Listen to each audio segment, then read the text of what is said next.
times across the country. But Stan Cox is our special guest here today. And I've actually read 2 of his books. And, but even before that, what attracted me was the fact he works at the Land Institute in Salina, Kansas. And the long-term leader of that is Wes Jackson. And I've been hearing his name for decades. And I knew that the Land Institute was developing perennial grains, that you didn't have to replow the ground every year. The grain would, like grass, it would go back and come back again. And that's been kind of their goal there at the Land Institute, their nirvana. And I understand they're making practice. But today he's going to be talking about his latest book, which is actually global in scope. The Land Institute was just a starting point for that. But before I get to his new book, let me say, I first got in touch with his reading a couple of years ago. He wrote a book on the Green New Deal. It's called The Green New Deal and Beyond, Ending the Climate Emergency as Soon as We Can. Yeah. And so this Green New Deal book struck me as right on the money. I thought that's just what we need. And if you look at on the Amazon website, you'll see my review is the top review right now for that book. Oh, okay. And now if you come to this most recent book, my review is also the top review. So far, the only review. Thank you. His new book is a little different. It's called The Path to a Livable Future, A New Politics to Climate Change, Racism, and the Next Pandemic. So he's stepping back from the science a little bit here and looking at the politics, how we can make the politics work nationally and ultimately globally. But he can talk on any level, obviously, from perennials all the way up to limits to growth of all kinds and the really kind of crazy polarized politics we have today. So and so Stan will talk for a while and then we'll just have Q&A and see where it leads. So you want to give us a little introduction, Stan? Oh, well, thank you so much. Whatever you want to say. Yeah. Yeah. Well, thank you so much, Dick, and it's great to meet all of you. It's like a wonderful group you've got here. And so I'm going to talk basically about the messages of these 2 books, and I think I'll start by talking about what we learned during 2020 and then since then, as we're still enduring this ordeal of the pandemic. And as you know, one thing this situation has done is to reveal how broken our public health and overall healthcare systems are, how fragile our food system is, how fragile our economy is, and also how, all of these kinds of problems, it is with all these kinds of problems, it's marginalized communities who have been affected worse by all of these things. And so now in what we're calling by the general term Build Back Better, the general aim, as it has been all the way since the early days of the pandemic, is as quickly as we can to restore the economy of 2019, the economy that in a large measure was the source of a lot of these problems, and has been for the past several decades. But why should we think that restoring the same economy that fostered these calamities, such as excess production, unrestrained consumption, ecological breakdown, exploitation of working people in marginalized communities, and as we saw in 2020, unequal protection under the law. Why should we expect that kind of society and economy to bring us anything different now if we restore it? And in particular, and the thing that I've been really concerned about is the need for more ambitious action on climate. We're sitting here and getting close to the end of the COP26 climate summit in Glasgow, and we're seeing now that once again this COP system is failing us. In the first week, pledges from the heads of state, these pledges of action, despite their words about how this is a now or never moment and we're at a true crisis, etc. The pledges of action are wholly inadequate. And then what the countries are actually doing, the real action is even weaker. And so just yesterday, I think, the United Nations Environment Program reported that if all of the countries do what they say they're going to do, and right up to these very recent pledges, if all of that is done, we're on track to have 2.5 degrees Celsius or more of warming, even as the COP people last week were saying we've got to do something to stay below 1.5 degree. And the difference between those two is the difference of horrible humanitarian and ecological disasters. And the preliminary draft agreement from the COP came out today or yesterday. It doesn't even come close. And so all of these, all the sticking points are about things like pledges of net zero carbon by 2050, whether countries are going to cheat on reporting their emissions, about carbon trading. All of these things are what is holding things up, where none of this haggling would even be necessary. Instead, instead of juggling all these temperature and emissions projections that are subject to error and sleight of hand, if nations instead just go straight to the source and directly phase out oil, gas, and coal on a crash schedule, those are by far the chief source of our problems, and they're much easier to monitor, to deal with. They're measured in barrels and cubic feet and tons, and there's not all this uncertainty and finagling with emissions and so forth.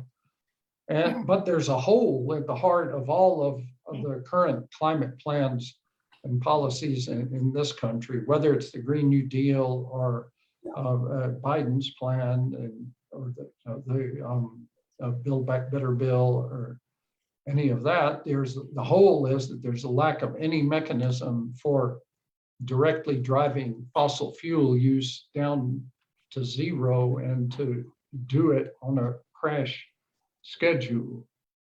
So now if I share the screen. And then, there we go. Okay, this is for the past 30 years how emissions have gone up and what is the source of them. And that big orange share is fossil fuels, the carbon from fossil fuels, and then the dark blue purplish area is methane, and most of, or a large share of those emissions are also because of our fossil fuel economy. So clearly we can do all, everything perfectly with agriculture, land use, et cetera, and we're still going to be sunk if we don't rapidly get a hold of that and start driving fossil fuels out of the economy. Now, the assumption that you hear all the time from John Kerry or Green New Deal and so forth is that we build up wind and solar power and maybe more hydroelectric, these so-called renewable sources of energy as quickly as possible, and through market forces they will drive down the fossil fuels out of the market and replace them joule for joule or kilowatt hour for kilowatt hour. They will displace fossil fuels, and so we'll have it'll be a seamless process. We'll carry on with our society as it is, just with a different source of energy. But history tells us that that's not the case, that whenever a new source of energy comes along, it simply adds to the total supply of energy. It doesn't displace other sources.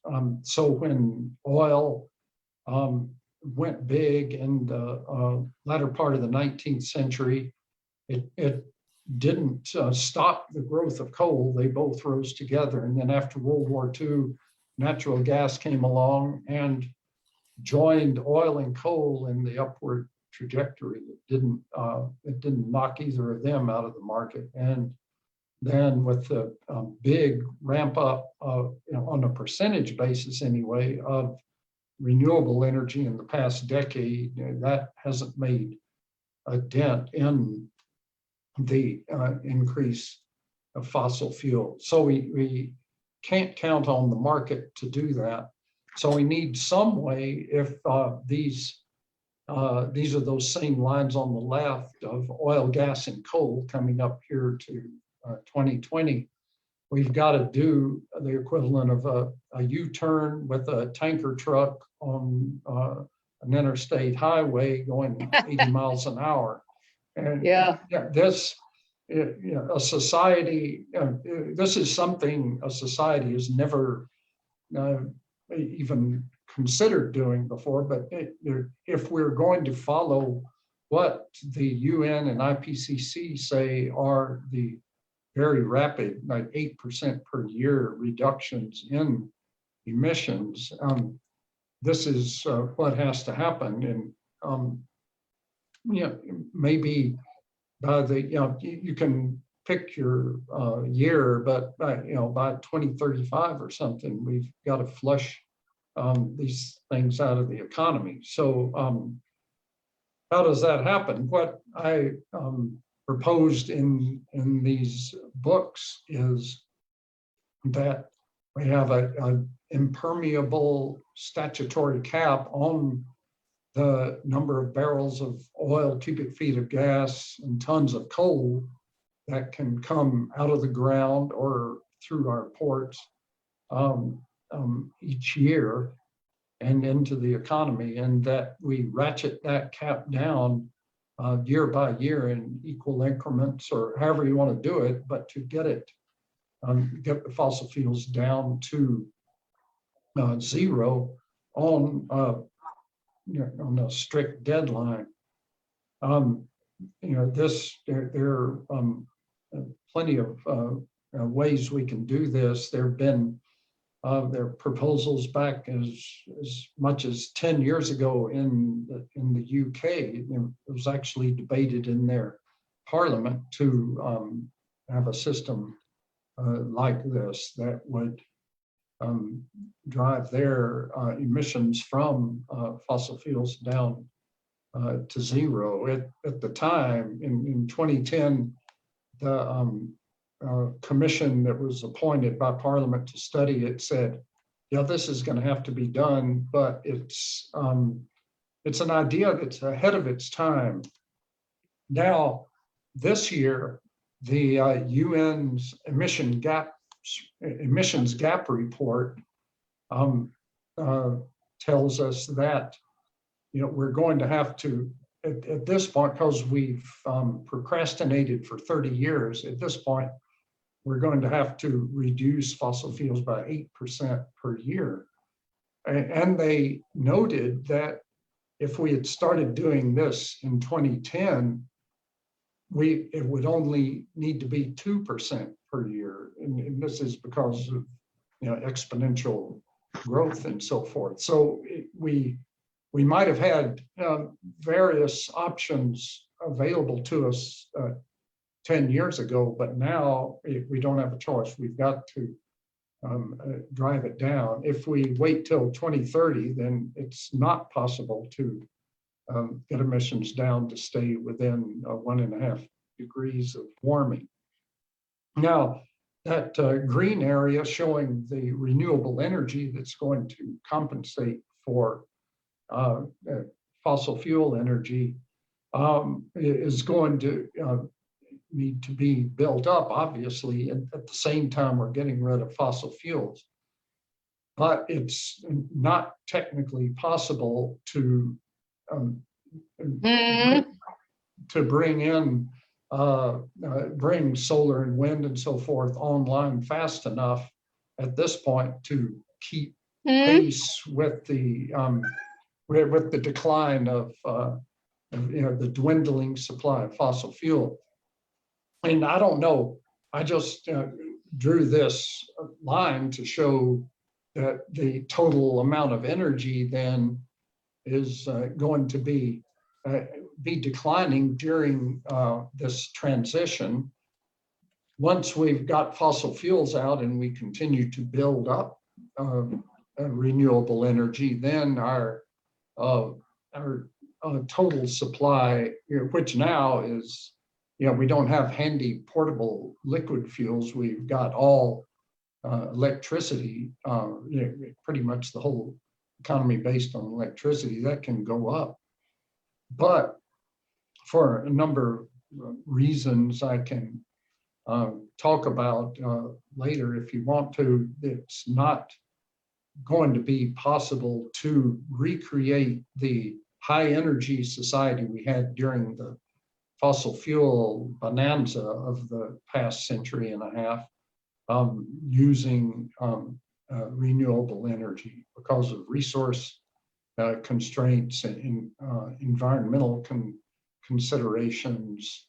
The fact that many of the ores, the metals that are required to do this, especially for batteries, are mainly under the soil of other countries, and we could see the kind of resource imperialism that we've seen in the era of fossil fuel imperialism and resource wars and so forth. So we have to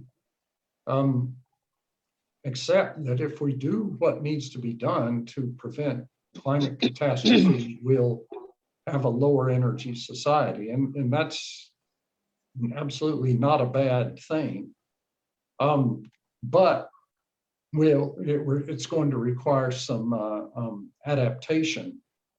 This just shows this article that Larry Edwards and I wrote describing this process, and we called it cap and adapt. So you have the cap on fossil fuels declining to zero that I talked about. The adaptation has to include things like wiser allocation of resources. If you have a declining supply of energy, we need agencies like the equivalent of what the War Production Board did during World War II, who direct energy resources toward meeting essential needs, toward essential goods and services, keeping society running, and away from superfluous, wasteful production. In other words, away from building gas guzzling private vehicles and use those resources for building up public transportation, as one example. Also away from the feedlot meat industries and toward sustainable agriculture. But in addition to that, you've got in the consumer market for energy for filling vehicles, because at the beginning we'll still have these same vehicles with fuel, or for your monthly electricity bill, there will need to be a program of fair shares rationing.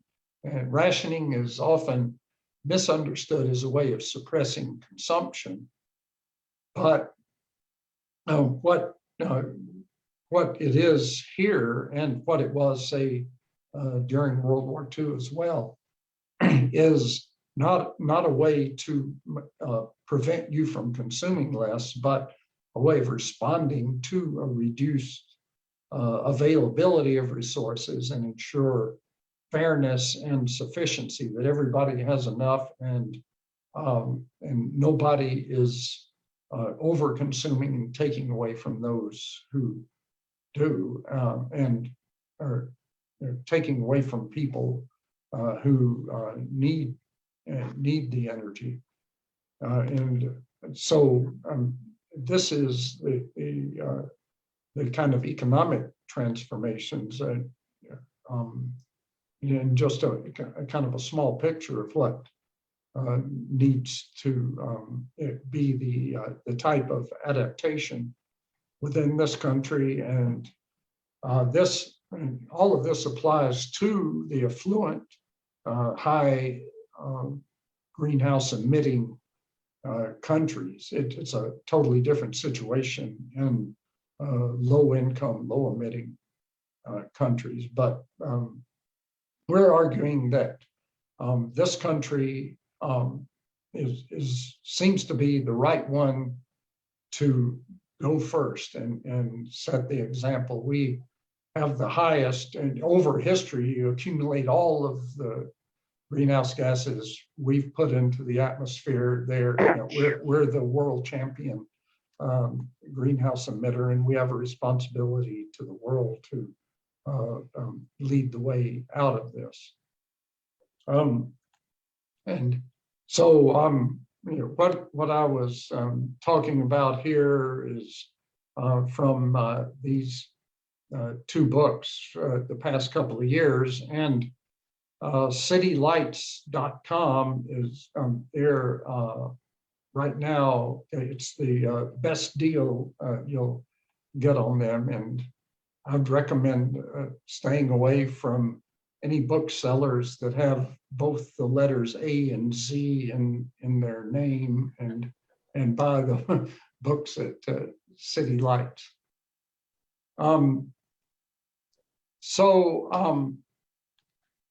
Is this cap and adapt thing possible? I've after working on this for a while, it's clear to me that the big fossil fuel companies are not going to accept that they are going to now have a business model in which they put themselves out of business in 15 years or so.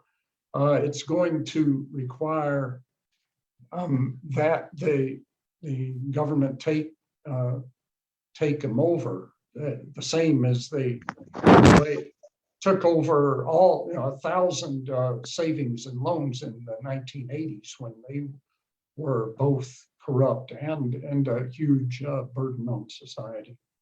And there are some very good papers that have been written showing that nationalization of fossil fuel reserves and the infrastructure is wholly feasible. It would not break the bank. The compensation should go not to the shareholders, but to the people who are working in the industry and helping them move into clean industry, et cetera. And then once they're nationalized, then we could imagine having these two public cooperatives, People's Carbon for coal and People's Hydrocarbon for oil and gas, and they would manage the both the reduction in output going down to zero, and also the allocation of what they're putting out to where it's most needed. And then carry on with the adaptation to this lower energy supply.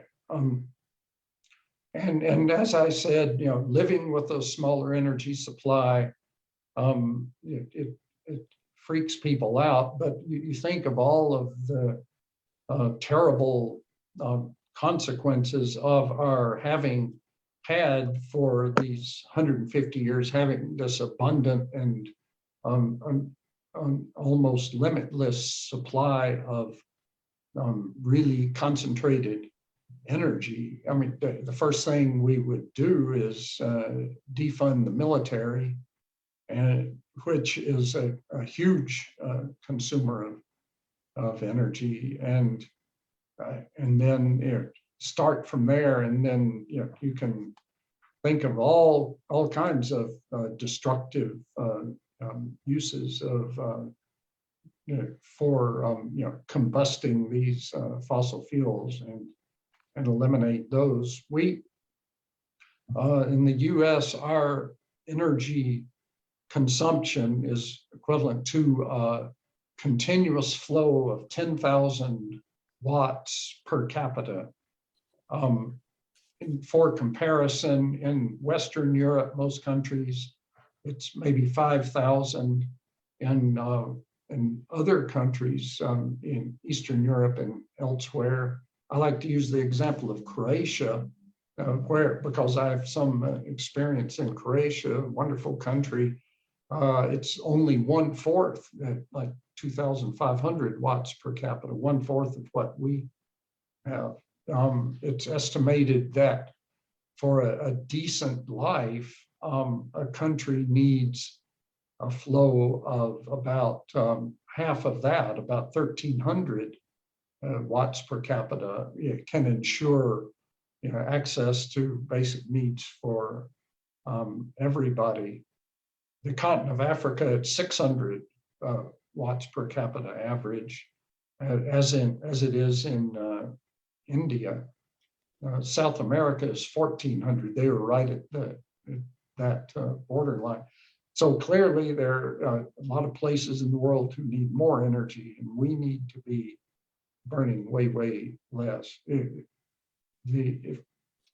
you can imagine if the entire world were striving to have 10,000 watts per capita like we do, well, first of all, it would be impossible, and any attempt to do it would be an ecological nightmare, whether you're doing it with natural gas or solar and wind farms. So I think that's a good place to stop with the idea that a lower energy society can be a better society. And then I'm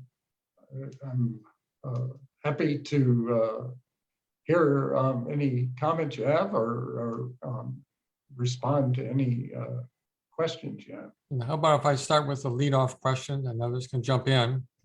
One thing that's been very concerning to me is not just the big companies, oil companies and whatnot, but just the ordinary people. I'm thinking, for example, the yellow vests in France, where it was ordinary or rural people said, well, we can't take this increase in the price of gasoline because their lifestyles were too dependent on it.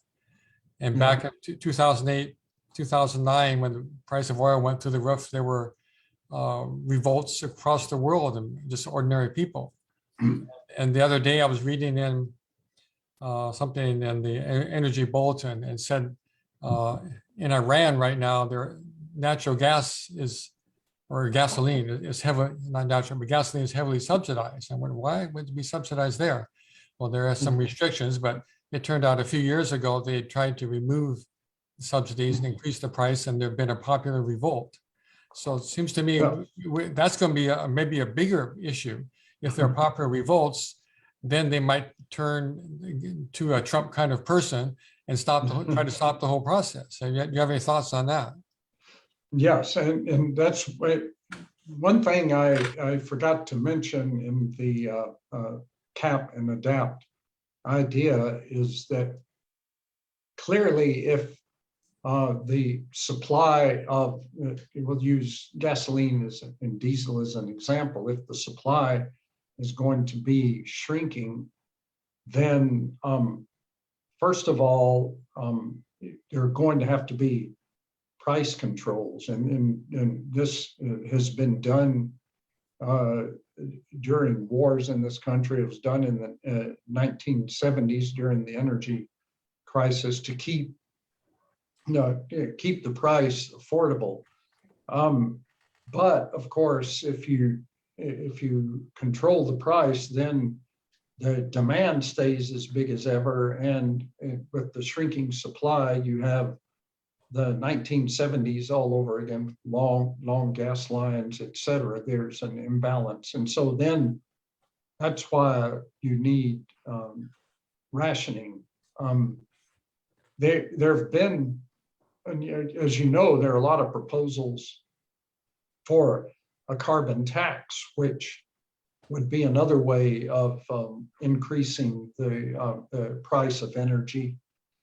And analyses every year, the estimates of how high that tax would have to be in order to suppress demand get higher and higher, and it's the tax at this point would have to be so ridiculously high that even if you say, well, at the end of the year you're going to get a rebate or whatever, it's going to be a classic yellow vest situation. And so people who have, academics who have advocated the cap idea as opposed to putting a price on carbon, and whether it happens through a tax or cap and trade or anything, any of those things going to make the cost of energy go up.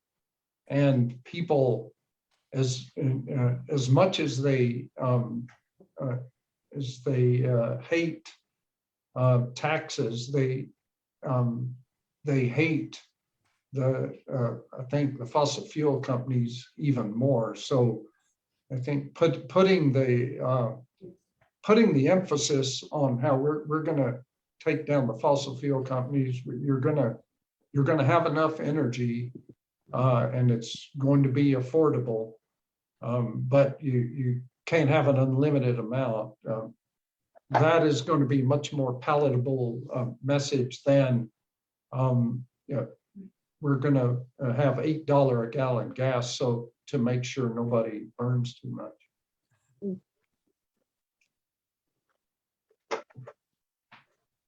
Someone else have questions? I have a question. So what does the what does the lifestyle of the average person look like if things get put right? You see what I'm asking? Yeah, that's a good question.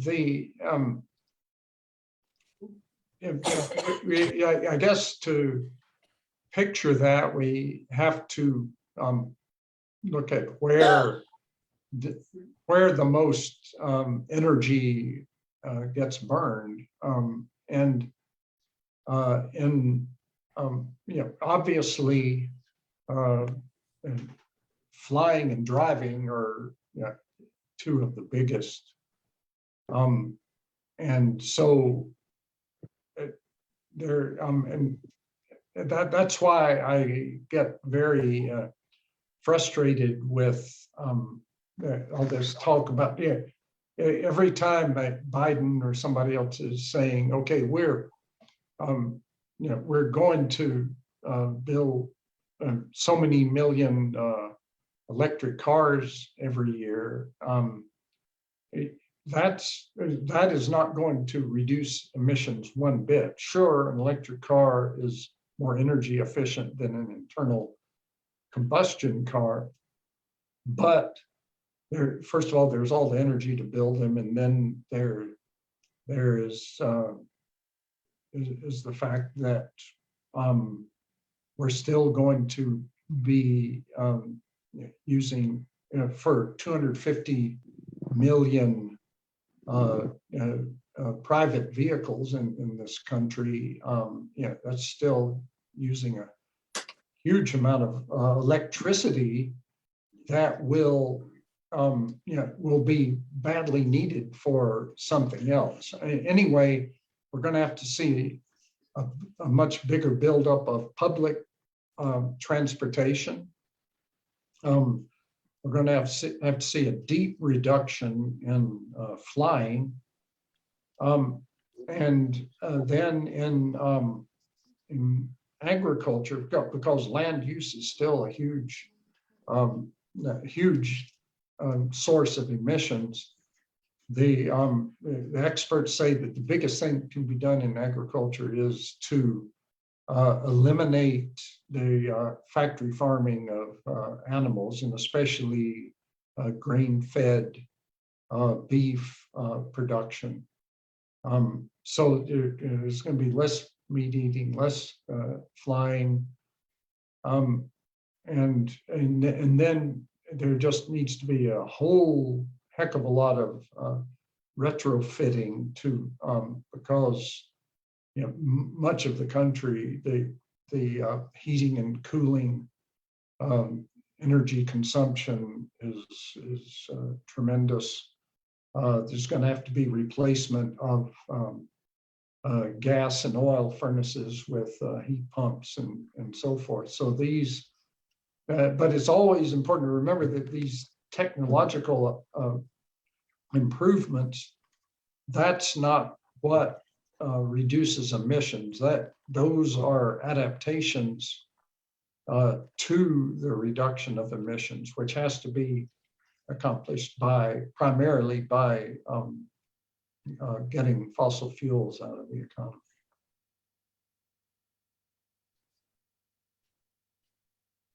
In the 70s, the tax situation was such that if you moved closer to your workplace, you got a tax advantage. And I think that might be one thing that would help, just getting people in potential walking multi-use areas. Yes, that's a very important point. That and the metropolitan areas, anything that we can do to get reduce the distance between homes and workplaces is crucially important. I don't know if y'all remember the 1974 novel Ecotopia. I forgot the author's name, but it's amazing how he was envisioning as Northern California, Washington, and Oregon secede from the United States in I think, yeah, 1980 or something. And so, so this guy from the US, a reporter, goes 20 years later and reports on what it's like there. And, you know, even though, you know, climate was not the issue it is today. I mean, he had people doing in society structured in pretty much exactly the way that it's going to be needed for greenhouse gas reduction, including having residential areas in close proximity to the workplaces of the people who live there. And in fact, he says at one point down Market Street, and because San Francisco was the capital of Ecotopia, of course, and he said Market Street has been turned into a pedestrian mall, and you know, no more vehicles in Market Street. And now during the pandemic, that actually happened, and so at least one of his prophecies came true. I'm interested in organizing to get this done. Yeah. And you certainly, the goal would be for the federal government in our country to propose some of these limits and policies, but that's unlikely right now. No. So I'm curious where you think we might start. Would it be on city and state levels? Will it be a people's movement that we do that for ourselves? Just any suggestions you have on where to start. Right, yeah, that's the central question. And what we've been attempting to do is to we think that these ideas need to be out there in the air when they're not now. All the as they say, the air's being sucked out of the room by Green New Deal and you know, Biden's plans and the big climate groups and the big name climate activists. And so our target right now is those folks that we need to have enough people raising this necessity and hold their feet to the fire and say, we realize that you don't want to shake people up, or you don't want to give people the bad news they can't live like it's 2019 again, but you know that it's that this kind of thing is going to be necessary. So please start demanding it. And I think the kind of street level climate activist and Extinction Rebellion and Sunrise and climate strikes and so forth, I think they are they realize that this needs to be done, and we're kind of working on that. Some of the more mainstream groups like Citizens Climate Lobby, they are completely stuck on carbon tax, and we don't see that as a transition to anything. That if it were 1990, maybe it could be, but in 2021, it's just not feasible. So it's just a matter of getting this need out there as much as we can. And I should add, as in the Path to the Livable Future, I made a point of this. You're right that there need to be national fair rules that everybody lives under, a kind of a legal umbrella.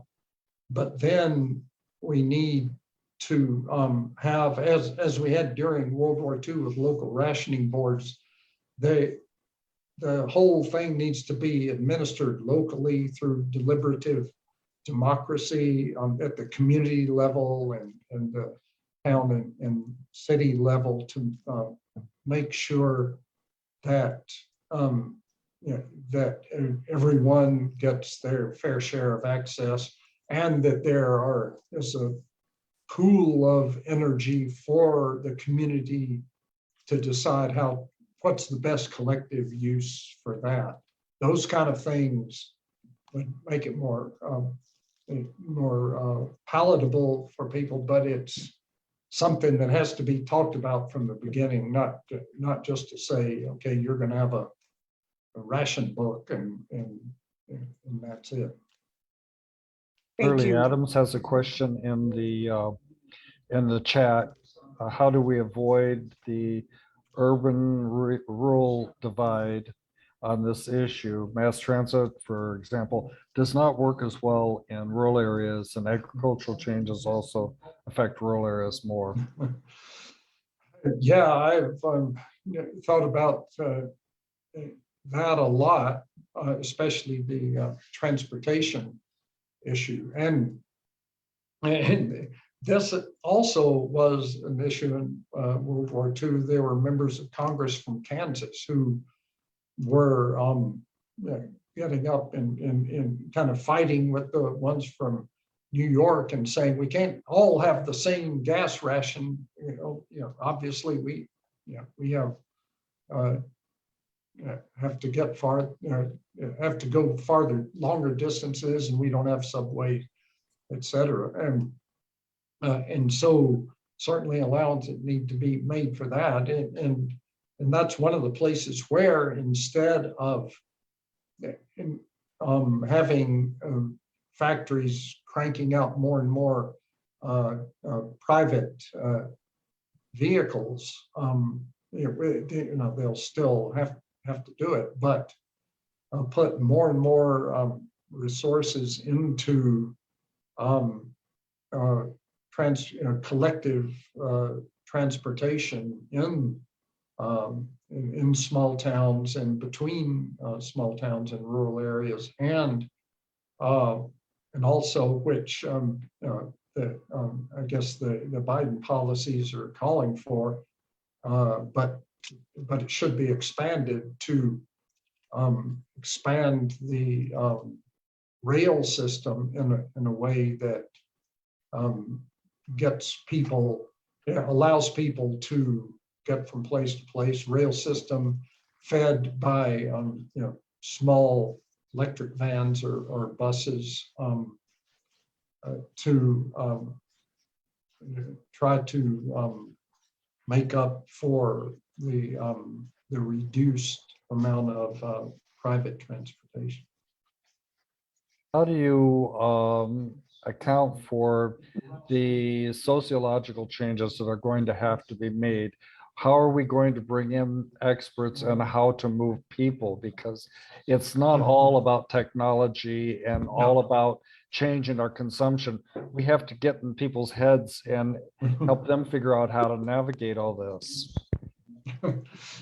Right. You haven't Yeah, mentioned bicycles and e-bikes and things like that. You've just mentioned electric cars and public transportation, but like we have in our area neighborhood, new apartment buildings being built with many units and affordable housing units and smaller units, and there's very little parking, but there's hundreds of bicycle parking places there, so.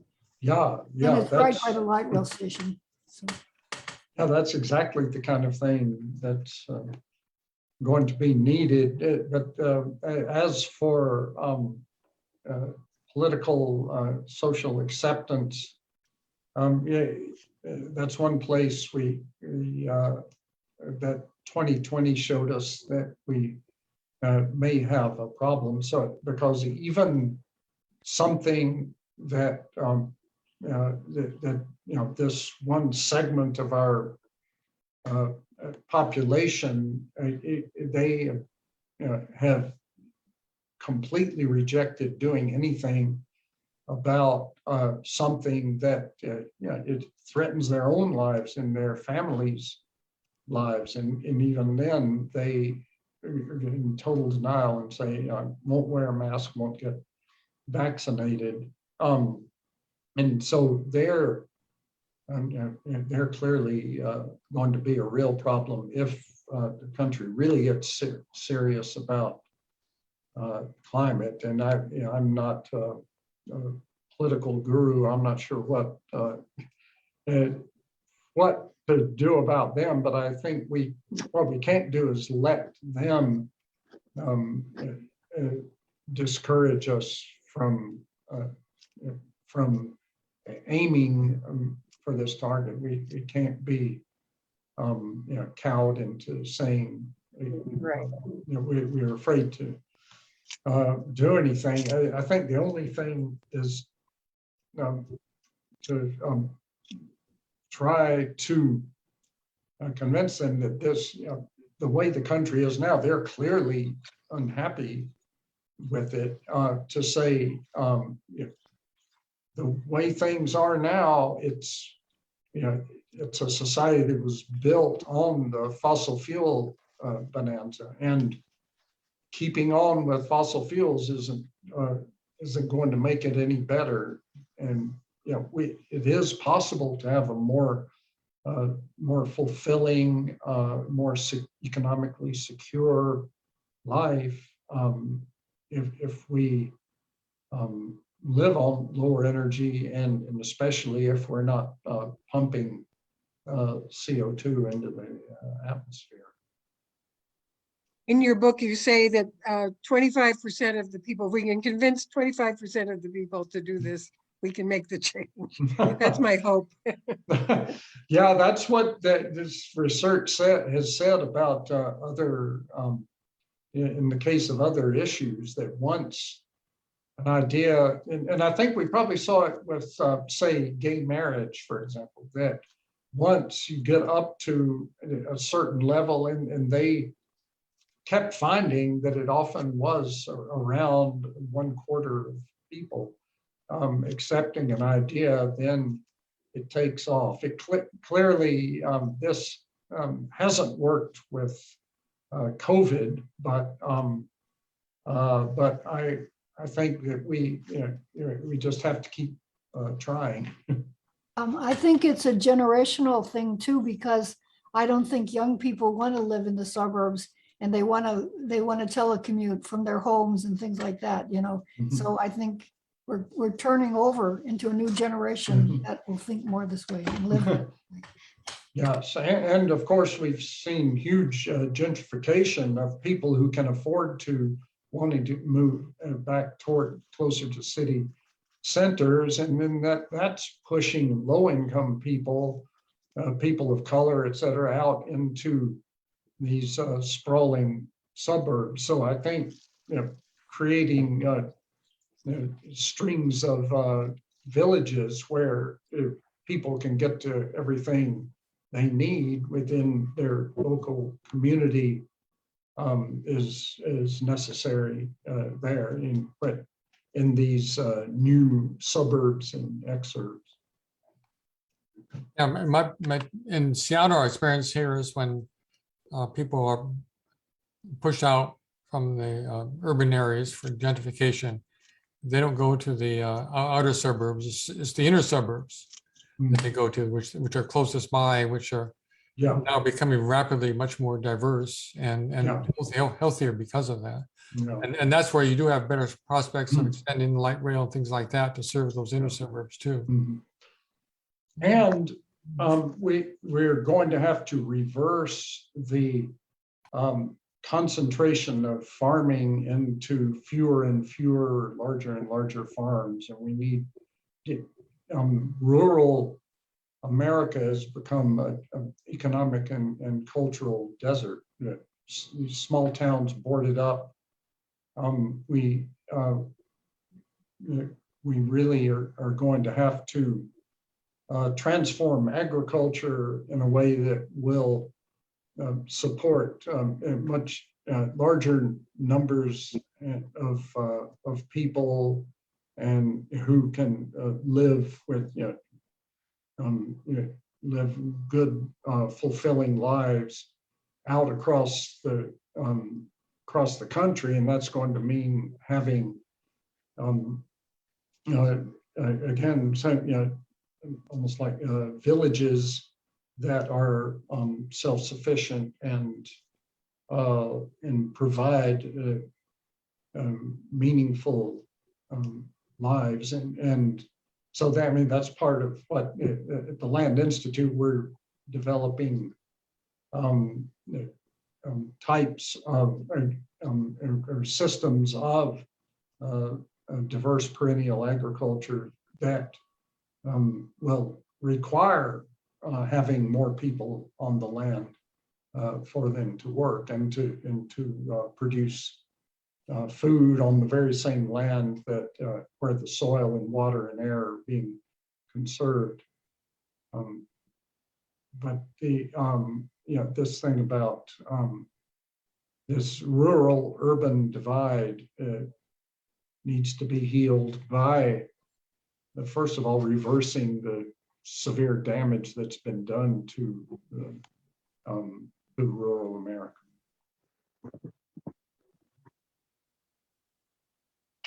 Shirley had another comment. Can better health be a useful argument for these changes?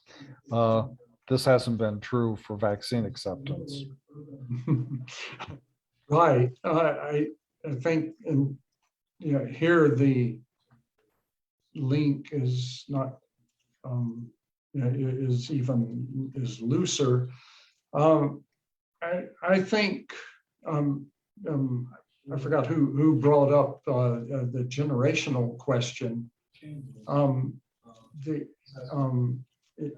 Certainly the people in their 20s and 30s are very eager to see this kind of transformation, and I think an appeal has to be made to people in the higher age brackets. This idea of we're destroying possibilities and ensuring that the life that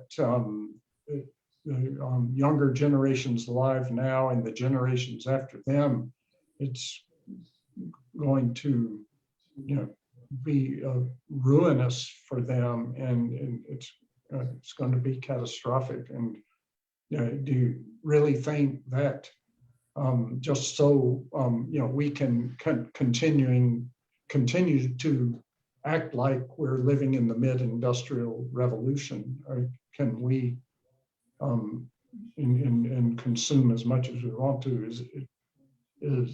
Are we willing to pay the price that future generations who have no control over this are going to suffer? I have a question too. Have you thought about the implications of what's been called the energy trap? Are you familiar with that term? Mm. It's when you get to a point where you suddenly realize, oh yeah, we need a whole new infrastructure to build a whole new economy around renewables and much reduced. Oh, but right now a lot of the energy to do that is going to have to come from the old economy, from the fossil fuel economy. So we're kind of in a trap. We can't really reduce emissions right away because we need to do all the fossil fuels to build this new economy. Have you thought about how to handle that? Yeah, we've thought a lot about that at the Land Institute, and it's in the folks who are saying we can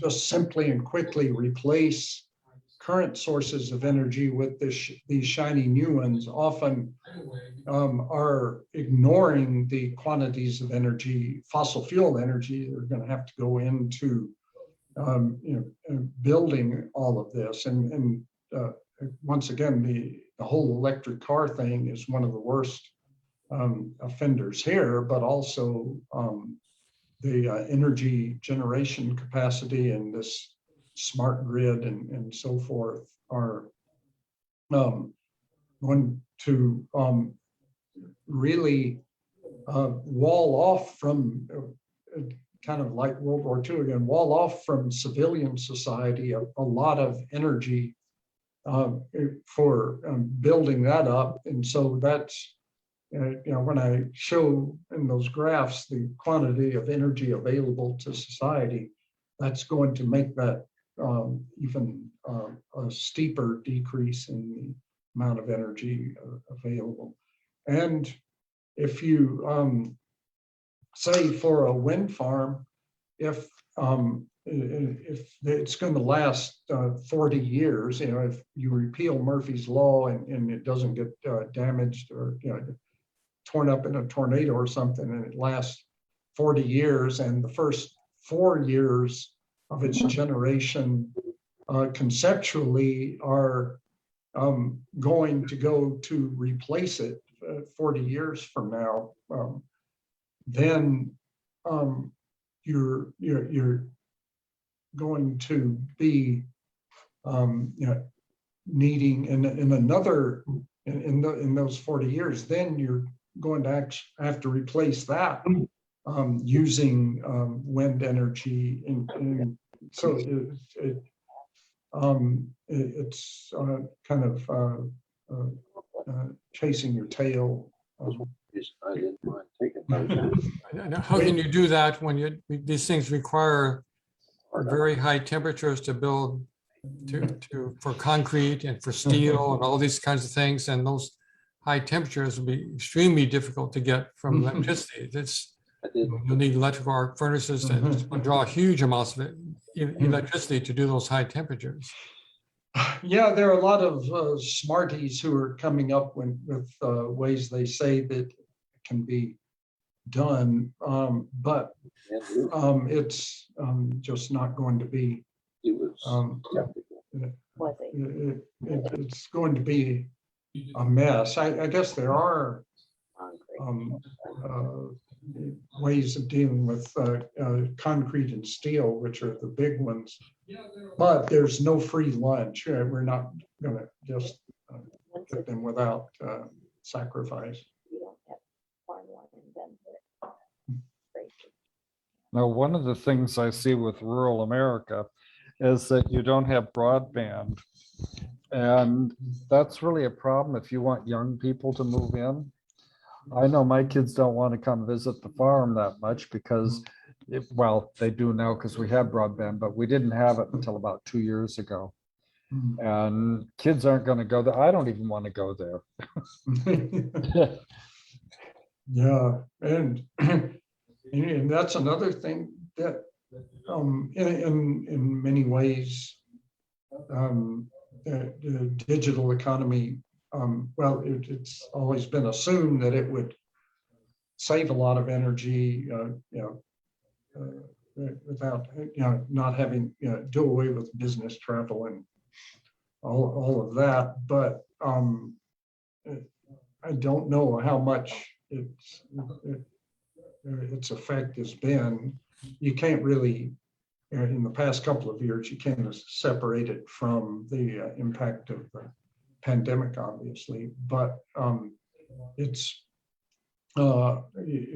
the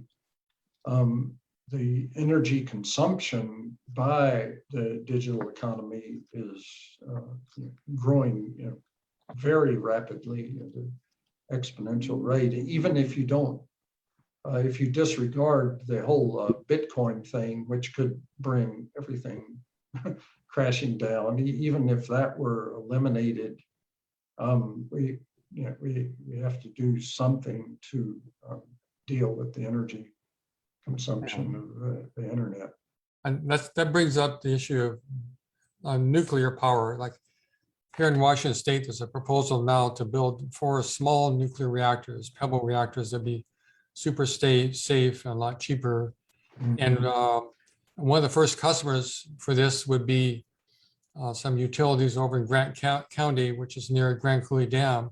But they're kind of maxed out now with with the big servers there for Amazon, Google, and then Bitcoin people. And so they say, well, yeah, we want more energy. Those nuclear power things be just right, and it can carry the base load for wind and solar. What do you think about nuclear power? Have any future at all here?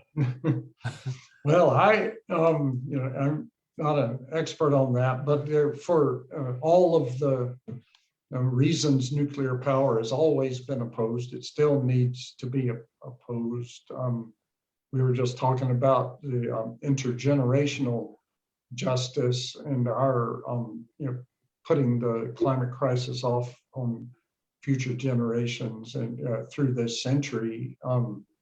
And nuclear power with the waste problems, et cetera. We're telling people, 1,000 years from now, okay, you're going to have to keep dealing with this. It's a real Ponzi scheme, because the reason people want it,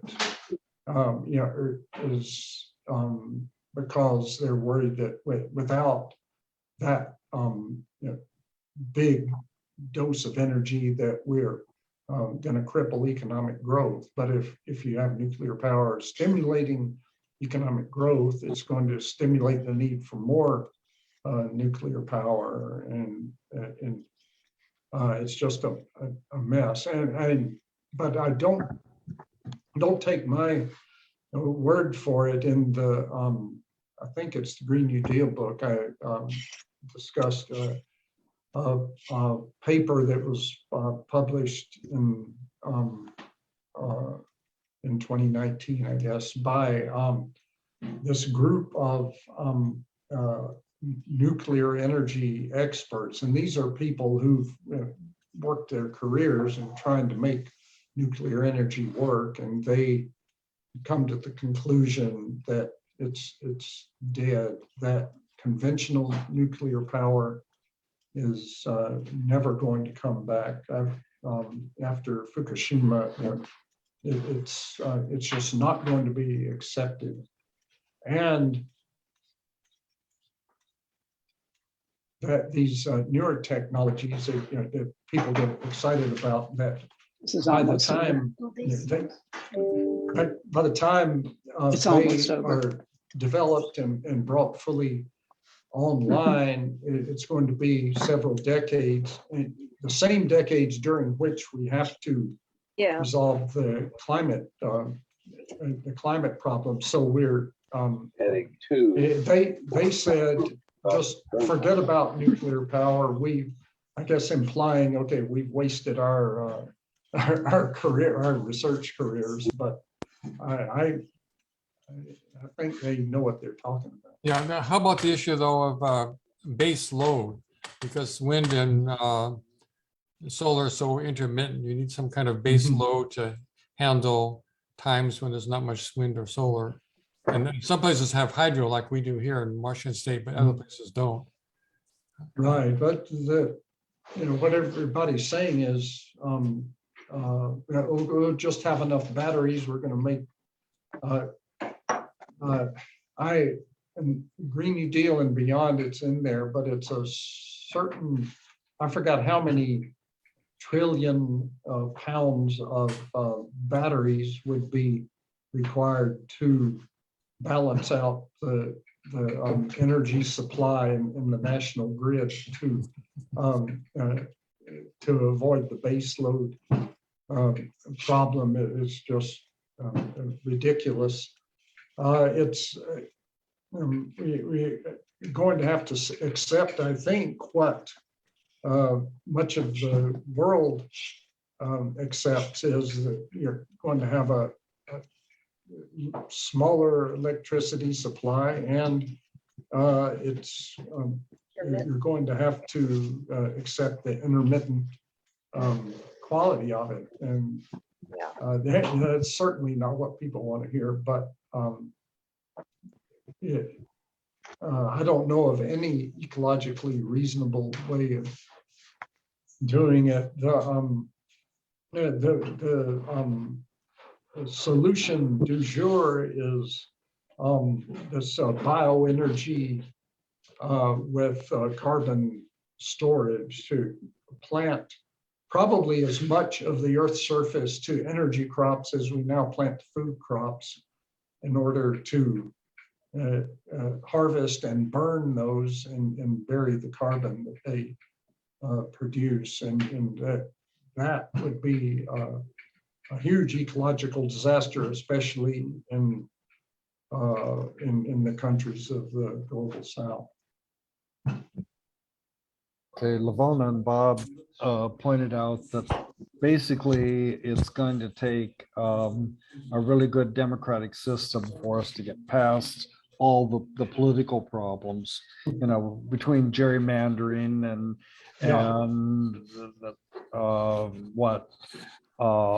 regulatory capture and everything. It's just going to be impossible. Yeah, unfortunately, everything depends on that, and that's one of the most thorny problems facing us.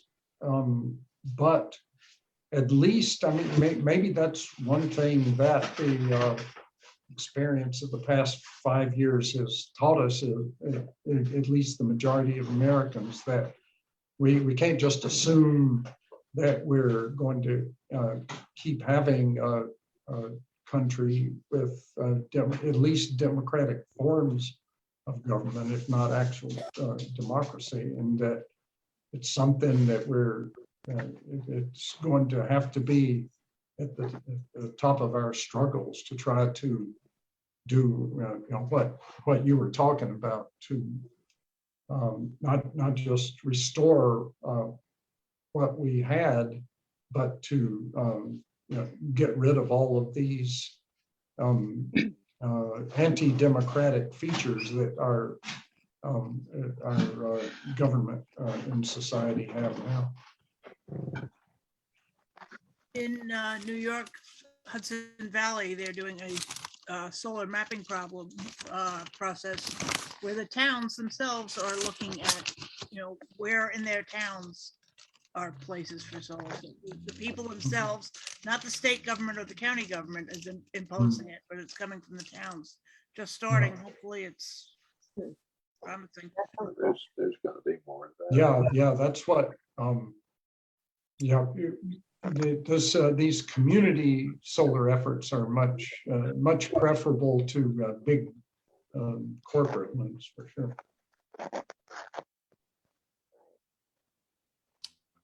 No, we've got it right now. It's the old guard that have invested all the Following up on what Well, Lona and Bob said, I think this is a possible conference for us to try and get our churches and our congregations involved and start the movement, at least within our groups. Yeah, that would be great.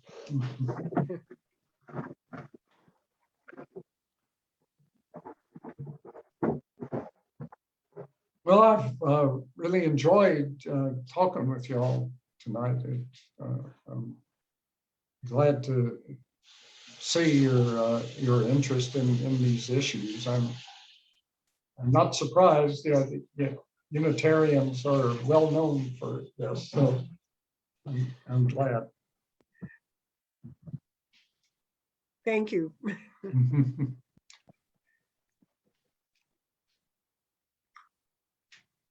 Anyone else have questions? Comments? One question I had asked that you talk about the Biden's plan, Build Better Back. What components of that are sort of like the Green New Deal that we could support? And what are the, we've identified a lot of the things that are missing, but I have a feeling there's some things we could support in there. What would you say? Well, that gets into. Or is there anything? A lot of detail. There's a lot of good stuff in there with the Civilian Conservation Corps and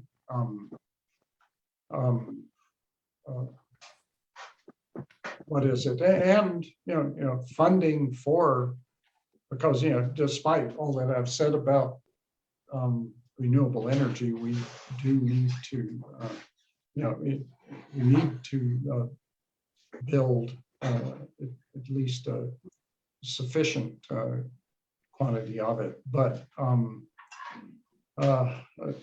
and then they have money to help people get out of fossil workers out of the fossil fuel industry and then into something else. But the thing to watch out for is the very thing that they are advertising for, that it's for economic stimulus. It's going to promote growth, and it's excessive growth that got us into this problem in the first place. And so that's why these things that are not in there that would counter that excessive growth, those need to be in there. Another thing I liked in your book are your examples of places where they have done this. Granted, they were small communities, but it's inspiring to see that people have taken it on themselves. Right, we need more of those good examples.